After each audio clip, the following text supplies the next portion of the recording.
Hi guys, this is Giovanni and welcome back to Ancient Bloodline of Light. And we're going to talk about the scientifics of channeling, psychic mediumship, and on a spiritual level of understanding as well. So when you're tuning into these energies to channel somebody crossover or entities, you're basically tapping into their frequency. So basically it's like you're changing the dial, the channel of a radio station to get to that station you want to get on. So basically you're grounding your energy, which actually stabilizes your magnetic field. As well, everything has a magnetic field, everything's energy. So you stabilize your energy to tap into that person who's not physically here. So basically they may not be physically here anymore, but spiritually they are, just on a different frequency. So when you tune into these energies, here's the clear audience part and clairsentience. How they communicate is like, okay, it may be a little complicated to tell the difference that it's your own mind or their voice communicating with you. Like, it may sound like very faint. Sorry, I just saw a white orb just flash right there. So it may sound very faint, and it takes a lot of practice. It took me a lot of practice to understand the difference, and it is important as a intuitive to clear your mind so you can understand what's being said to you. And sometimes these entities and spirits don't communicate with their voice, but they also communicate giving you sensations and feelings and so on. Like even different signs, like maybe this person resonate with such a high vibe that you see a rainbow, maybe because this person likes rainbows, or you come across this person's favorite flower in a store, or you hear one of their favorite songs, or maybe it's a song that you and this person heard when you both met. And there's like so many various beautiful ways of these signs, these communications, and it's surreal. My experience of channeling, from the best way for me to even give a better understanding is, yeah, I clear my mind. I not just expecting to hear a voice, but also any other kind of signs. So when practicing this, you always keep that in mind. So, but then again, it's also good to not have expectations, because when you're expecting this particular thing and then you don't get it, you're probably gonna miss it. You're probably gonna miss what the communication is, what they're saying, and then you're probably gonna judge yourself that you didn't actually do this right. But you want to like let go of the judgment. You want to let go of the ego and allow your higher self to take over, so you can get on a higher vibration a lot better, so you can channel. Now, some second meanings say that it's important to also raise their vibrations, which I agree with. When it comes to channeling, for me, sometimes I really don't have to, because this is a passion of mine, and I really enjoy doing this for people, that it automatically raises my vibrations, because it's something that I really love doing, and it always makes me happy. It makes me happy to be of service to others, to give them the guidance that they seek, or the answers from their spirit guides or loved ones, and whoever wants to communicate and reach out to them, and vice versa. Another thing from experience is, people ask me, do they know what's going on in their life? Do they know that I miss them? Do they know that I love them? Can you tell them that I love them? Can you tell them that I miss them and this and that? Yes, they do know. Again, they may not be physically here, but they are here still. They're just on a different frequency.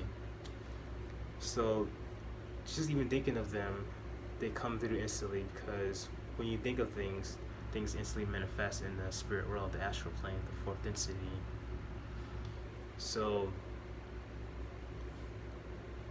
yes, acknowledging them and come across their favorite things, like maybe their favorite scents, perfumes, incense, whatever, they're automatically here.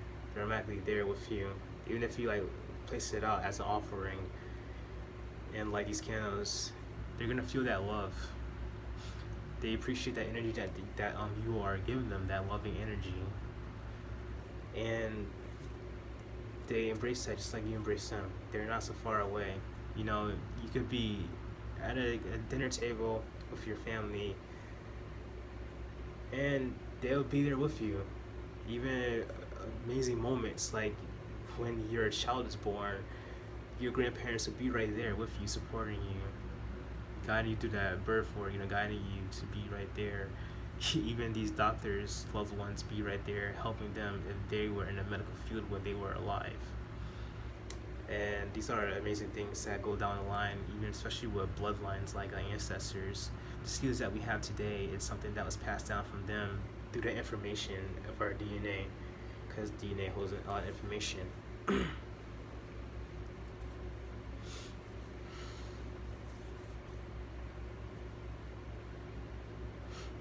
It is important not just to ground your energy when it comes to channeling, but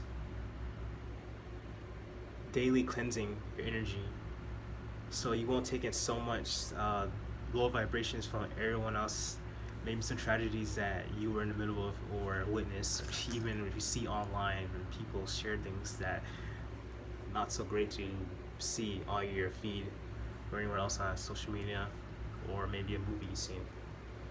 I myself, I enjoy horror movies, and I grew up on that since I was a kid, so it automatically grounds my energy, and it actually puts me in high vibration, ironically, because I enjoy them and I have that different perception. So it's all about how you perceive things. So then that's how it's going to affect you. So, but it is important to be in a high vibration, and of course, not everybody's going to always have some good dates, but are you just going to leave yourself down in the dumps? No, you want to work on that and then get yourself back up there. And also being a service to others can benefit of raising your vibrations and doing other good deeds, even take care of yourself. Shielding is another thing on the list that I want to mention. It also can protect you from other energies and negative energies and so on, and especially psychic attacks. And especially psychic attacks from entities, low vibration entities who just want to feed on your energy, which some of us call astral vampires. They will feed on energy and attach on with their tendrils, not just those in the physical, the energy vampires. Now, I would say not all energy vampires have the intentions to feed on your energy in any kind of way, purposely to get a reaction out of you and things. Some people out there in the world are just hurt and haven't really learned how to heal from things, and not all people who actually dealt with so much actually are psychic vampires as well. A lot of people, it's a spiritual understanding things when it comes to the unbalance of your chakras and your aura. But it is important to protect yourself and not even purposely get into it with someone who has the experience of energy work and know how to use it to attack you. Even if you know how to protect yourself and use self-defense, that's good, but you still don't want to challenge someone, because there's a lot of people out there who are even more experienced than you. They may even come off mundane to you, and these people are very experienced within their groups, their covens, or whatever, or even lone wolves. And many of them know how to communicate with the spirit world as well, and use those in the spirit world to even do deeds, good or bad, for them. So these are things to be mindful of when you even get into a negative conversation with somebody. Again, they even may seem mundane, but they may not be. So you can't really judge a book by its cover. Now, me growing up, since I was a kid, I had a lot of experience and guidance of energy work. So you can't imagine how much skill that I have learned over those years. I did lose touch of that throughout my teens, but gotten back into it and more understanding of it, and also training with other people and training others and teaching others energy workings, and how to feed on energy from the elements in the sun to raise your vibrations and use that to protect yourself. It is good to understand these things more deeper and to protect yourself. And even if you're in a place where that's so full of excitement, like the mall or a festival or somewhere, even a concert, to shield your energy so all this energy won't be so overwhelming. It's pretty good that you could like take it all in and feed on the energy to rejuvenate yourself, but it's also can get overwhelming that you take it so much. It's just like eating a meal. Too much of it can be too much. Now you can become so full and stagnant. You're just not gonna stay in a high vibration. You're just gonna drop down to low. So be aware of how much energy you take in. Be mindful of that. And remember to shield yourself so you can keep that spiritual stability and stay well grounded. Because I personally think it is equal, like shielding and grounding is equal in importance, because both of these techniques keep you stable and from going off the board. And you want to also, when it comes to communicating with spirits, to understand that you are communicating who you intently communicating with, and no trickster. It's all about the feeling. You get a good feeling, you get a warm feeling. Bad feeling, obviously, no, it's not the person. Something's off. You don't feel like something's right. Then just jump out of it and visualize closing a door closing, so you could like close that connection with them, or visualize cutting a cord, so you get rid of that connection with whoever you are communicating with. Because I came across many tricksters in the past, even when it comes to channeling somebody for people,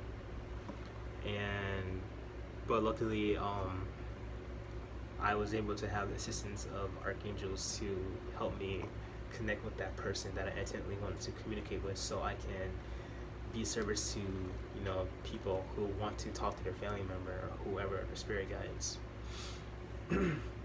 So remember to, after you're done channeling whoever, always cut that connection. Even if it's someone who's good, you don't want to keep that door open so that energy can mess with you.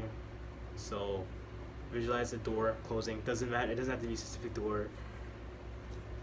Just close the door. Always keep things in a respectful level. Be loving. Keep that love, even for the people who you're channeling for, because that's their family.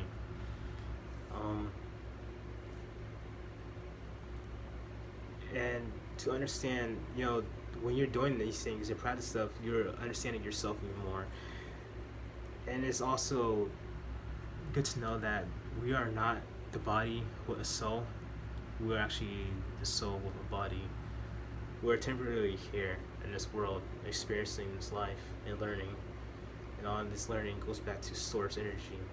We're constantly learning and evolving up more to embody love, and we want the world to see that and understand what love really is. And this is different from romantic love. Although romantic love is beautiful and it's great to you, especially with a twin flame or soulmate. It's a very beautiful experience, and you want to have a beautiful experience with those you channel on either side, and keep things respectful. You say a prayer, you do blessings for these people that you've done this for. Wish them all the best. I wish you the best.